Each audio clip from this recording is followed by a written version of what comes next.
আজকে আমরা কিছু আলোর ধর্ম করবো, সেগুলো হচ্ছে আলোর সরল পথে চলে। আলো কোন পথে চলে বলো তো? এরপরে আমরা করবো হচ্ছে আলোর প্রতিসরণ। আলো কি সরণ? এরপর করবো হচ্ছে আপতিত রশ্মি। কি করবো? এরপর করবো হচ্ছে প্রতিফলিত রশ্মি। এরপর করবো হচ্ছে আলোর, এরপর করবো আলোর। একে একে আমরা এগুলো হচ্ছে তোমাদের প্র্যাকটিক্যালি দেখাবো।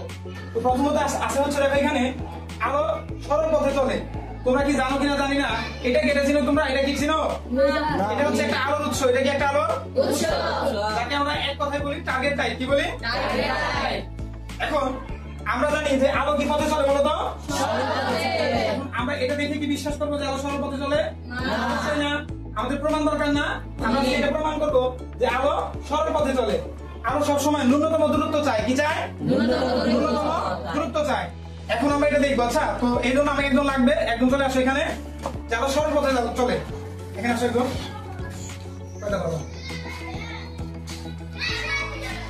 এর জন্য আমাদের একটু ধোয়ার দরকার। কিসের দরকার বলো তো?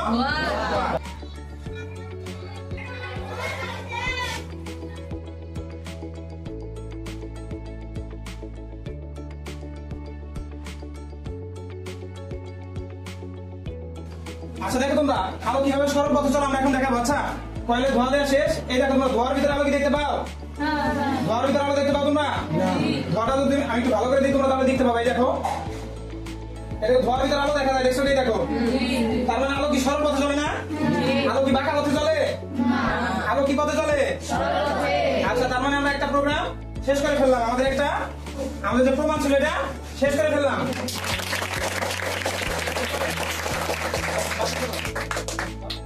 এরপরে হচ্ছে আমরা দ্বিতীয় প্রমাণের দিকে যাবো। আচ্ছা, দ্বিতীয় প্রমাণটা কি ছিল দেখো। এটা হচ্ছে আলোর দ্বিতীয় ছিল হচ্ছে আলো প্রতিফলন। আলো কি?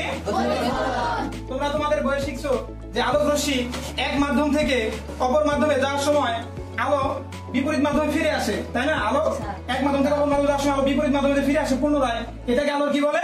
প্রতিফলন বলে। তবে আমরা এখন এই আলোর প্রতিফলন প্র্যাকটিক্যালি দেখবো। এই দেখো, এটা একটা কি বলতো? আয়না। এখন এই আয়নায় যদি আমরা আলোটা ফেলি, দেখো আলোটা তোমাদের চোখে লাগতেছে না? এই দেখো, আলোটা এখানে গেছে, তাই না? প্রথমে এখানে যাওয়ার পরে এটা কি হয়েছে বলতো? পুনরায় ফিরে আসছে। এটার কি বলে? আলো প্রতিফলন।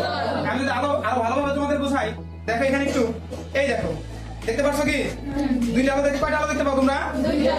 একটা আয়নাতে গেছে আর একটা হচ্ছে উপরে গেছে, তাই না?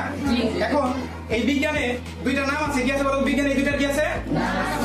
প্রথম যেটা যে আলোটা এখানে হচ্ছে পড়তেছে, এটার নাম হচ্ছে তোমার আপতিত রশ্মি। কি রশ্মি? এরপরে যে আলোটা উপরে আবার পুনরায় উঠতেছে, এটার নাম হচ্ছে প্রতিফলিত রশ্মি। কি নাম? তোমরা কি বুঝতে পারছো কোনটা আপতিত কোনটা প্রতিফলিত? আচ্ছা, তোমাদের আরেকটা জিনিস দেখাই, তোমরা একটু খেয়াল করো। এইখানটায় তোমরা খেয়াল করো, এই দেখো আলোটা পড়তে তোমরা কি দুইটা আলো দেখতে পাও না? একটা, দুইটা। দেখো এইখানটায় যে কোন উৎপন্ন হয়েছে, এখানে কোন উৎপন্ন হয়েছে না? সেটা হচ্ছে কোন। দেখো এখানে যে কোন উৎপন্ন হয়েছে, এখানে একই রকম কোন উৎপন্ন হয়েছে না? তার মানে আমরা বলতে পারি এটা হচ্ছে আপতন কোণ। এটা কি কোণ? আর এটা হচ্ছে প্রতিফলন কোণ। কি কোণ? তার মানে আপতন কোণ সমান সমান প্রতিফলন। এই দুইটা পরস্পর কি বলতো? সমান। আচ্ছা, তার মানে আমরা কয় নাম্বার সমাধান করলাম বলতো? দুইটা সমাধান করা শেষ। শিখবো হচ্ছে নেক্সট যেটা আছে সেটা হচ্ছে আলোর প্রতিসরণ। আলোর কি? আমরা বলে শিখেছিলাম যে সংজ্ঞা, আলোক রশ্মি এক মাধ্যম থেকে অপর মাধ্যম যাওয়ার সময় খানিকটা আলো বেঁকে যায়। খানিকটা আলো কি হয় বলতো? আর একে আলোর প্রতিসরণ বলে। এটা আমরা মুখস্থ করছি, এটা প্র্যাকটিক্যালি দেখবো। আচ্ছা, আলো সামান্য কিভাবে বেঁকে যায় তোমরা খেয়াল করো, দেখতে পাও কিনা এটা যদি তোমাদের একটু বোঝাতে চাই, একটু খেয়াল করো তোমরা। এখানে এটা একটা কি কলম না? এটা একটা কলম। আমি যে সময় এটা পানিতে দিব, এটা কিন্তু বাতাস মাধ্যম। কি মাধ্যম? আর এটার ভিতরে কি পানি মাধ্যম না? কারণ আলোক রশ্মি এক মাধ্যম থেকে অপর মাধ্যমে যে সময় যাবে, খেয়াল করো আলোক রশ্মি এক মাধ্যম থেকে অপর মাধ্যমে গেছে, দেখছো কি? খানিকটা আলো কি হয়ে গেছে বলো তো? বেঁকে গেছে না? তোমরা কি প্রমাণ পাইছো? তার মানে আমাদের 3 নাম্বারটা। এখন আমরা লাস্ট আর ফাইনাল প্রমাণটা, সেটা হচ্ছে আলোর শোষণ। আলোর কি? এটা প্রমাণ করবো। এটা করার জন্য আমার দুইটা স্টুডেন্ট দরকার। তোমরা দুইটা স্টুডেন্ট চলে আসো সামনে। আচ্ছা, তোমরা সামনে চলে আসো, এখানে দাঁড়াও দুইজন, আমার দিকে দাঁড়াও। আচ্ছা, হ্যাঁ দাঁড়াও। তো আগে তোমাদের কিছু কথা দেখো, এখন আমরা শিখেছিলাম কি আলোর শোষণটা কি। তোমরা অবশ্যই দেখেছো যে আমাদের মুরব্বী যারা আছে তারা বলে সবসময় যে সাদা ড্রেস পরতে, কি ড্রেস পরতে? তোমরা যদি দেখো মেয়েদের স্কার্ট এবং ছেলেদের আমাদের স্কুলের শার্ট, এটাও কি বলতো? সাদা কালার। কারণ কি? সাদা কালার হচ্ছে আলো কম শোষণ করে। কি শোষণ করে? এবং কালো কালার সবচেয়ে বেশি শোষণ করে। এখন আমরা দেখবো যে আসলে কি এটা ঠিক নাকি ভুল। যদি লাইট এই সাদাটাই ফেলি তাহলে দেখো কি হইতেছে, এখানে আলো বেশি বোঝা যাইতেছে না? তার মানে এই সাদাটা হচ্ছে আলো তোমার কম শোষণ করতেছে, প্রতিফলিত করে দিতেছে। এরপর যদি কালোটাই দেখো অল্প বোঝা যাইতেছে না? শোষণ করে নিয়ে ফেলতেছে, এটা বেশি প্রতিফলিত করতেছে না। ঠিক তেমনই আমরা যখন বাইরে বের হয়ে সাদা জামা পরে তখন সূর্যের আলো আমাদের শরীরে পড়ে এবং সেটা শোষিত হয়। এটা যদি সাদা শার্ট হয় তাহলে কম হয়। কি হয়? কম হয়।